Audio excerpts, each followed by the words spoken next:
Quelles sont les conséquences du développement des nouvelles technologies comme les éoliennes ou les antennes relais sur la santé des hommes ou des animaux? Des agriculteurs et des géobiologues estiment que ces équipements peuvent être la source de nuisances se propageant par le sol. Dans le Nord Finistère, une association et des scientifiques s'intéressent de près à la pollution tellurique. C'est le magazine du samedi.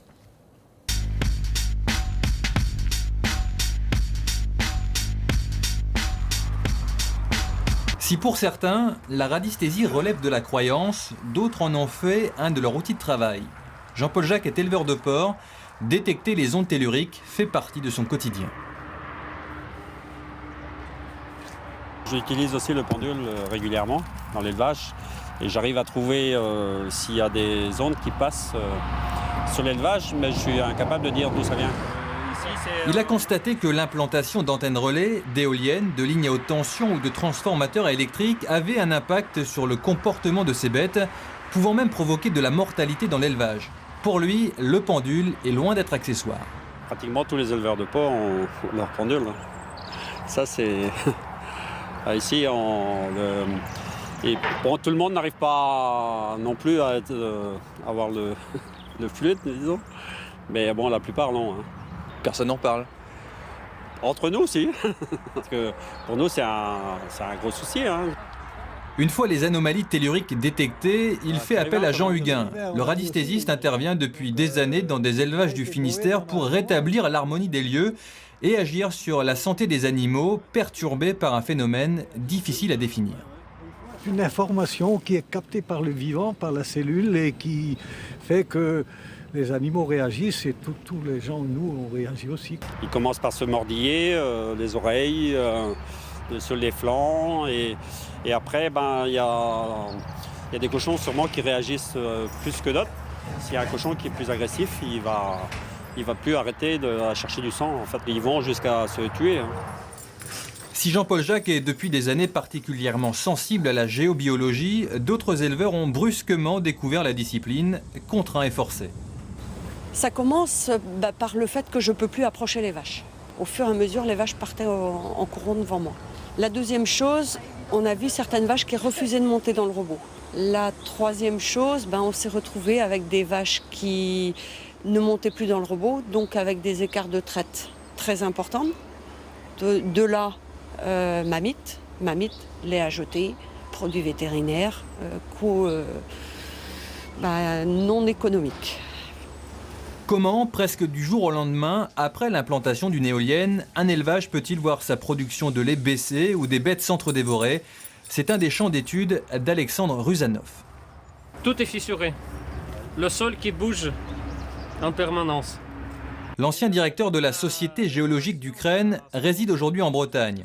Il intervient à travers la France à la demande de collectivités territoriales ou d'agriculteurs pour expliquer ces phénomènes et tenter d'y apporter des réponses. Dans la Terre, il y a des failles et des zones de failles, ce qui provoque des nuisances naturelles. C'est-à-dire dans les zones de failles, il y a des émissions des ondes électromagnétiques naturelles. Et ce n'est pas EDF, c'est la Terre qui génère ces émissions. Et ça peut provoquer les perturbations au niveau du corps humain, au niveau des animaux. Et l'homme, il a ajouté actuellement des nouvelles perturbations. Là, j'appelle ça les nuisances géo-industrielles.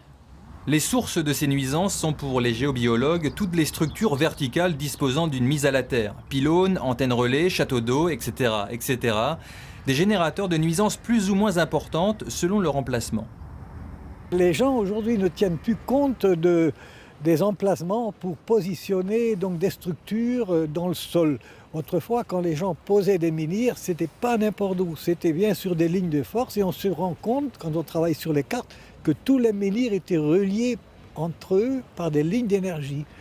Et par contre, maintenant on plante, si on veut, des pieux un peu n'importe où et à chaque fois qu'on les place mal, la terre réagit. Et c'est pour ça qu'on a des nuisances. Des nuisances qui ne sont pas irréversibles. Appelé Berchrist, le promoteur éolien a joué le jeu avec Jean Huguin en lui permettant d'installer des dispositifs. Des galettes à base de silice, de poudre de plantes et de roches qui, une fois posées, rétablissent l'équilibre tellurique de la zone. Ah, c'est ça, genre la galette alors du coup. C'est ça, oui. Elle était à l'extérieur avant, et puis bon, mais là, à l'intérieur, ça marche à tous les coups. C'est plus facile. Une galette tenant dans la main, capable d'annuler les nuisances. Le principe heurte le cartésien et rationaliste. Jean Huguin, pour moi, c'est un druide, je lui ai dit, et j'en plaisante. Voilà, avec son pendule, etc., c'est des choses que moi, je ne peux pas mesurer. Donc il y a toujours cette part d'irrationnel, que bon, pourquoi pas à la fois, pourquoi pas, on ne peut pas peut-être avoir la main mise et maîtriser tout. Et je ne suis pas contre. Mais moi, tant que je ne peux pas le prouver scientifiquement, effectivement, j'ai du mal à adhérer à cette logique. Je constate pour autant qu'effectivement, les élevages bovins et porcins, eux, retrouvent un certain calme. Mes riverains retrouvent une certaine tranquillité également. Voilà, j'en suis ravi. Un constat partagé par Chantal Mérien. Début 2008, après 3 semaines de perturbations, le calme est revenu après l'intervention sur les éoliennes. Donc M. Huguin m'a averti qu'il avait mis ses dispositifs à peu près vers 17-18 heures ce soir-là. Et le lendemain matin, déjà, je pouvais approcher mes vaches sans qu'elles partent en courant. Le deuxième phénomène, c'était déjà le dimanche, il y avait plus, j'ai pas trouvé d'autres mamites. Et puis au fur et à mesure, on a vu que ça s'est arrangé, quoi. Si le promoteur éolien a accepté de témoigner au grand jour, des opérateurs de téléphonie mobile comme Bouygues Télécom, bien qu'ayant fait appel au service de Jean Huguin par le passé, ont préféré ne pas répondre à nos questions. La pollution tellurique, sujet sensible. Les microbes, par exemple, ils existaient depuis la création de la Terre, mais avant l'invention de microscopes, on ne savait pas qu'il existe. C'est pareil avec ces nuisances-là. On a la preuve de l'impact de ces nuisances-là. Il ne s'agit pas de quelques cas ou bien dizaines de cas. Il s'agit des centaines, par exemple, d'élevages en France qui sont perturbés par ces phénomènes-là. Et ce qui est valable pour les animaux le serait donc aussi pour les autres formes du vivant, et donc l'homme. L'influence d'une éolienne ou d'une antenne relais ne se limiterait pas au bruit qu'elle dégage ou aux ondes aériennes qu'elles émettent.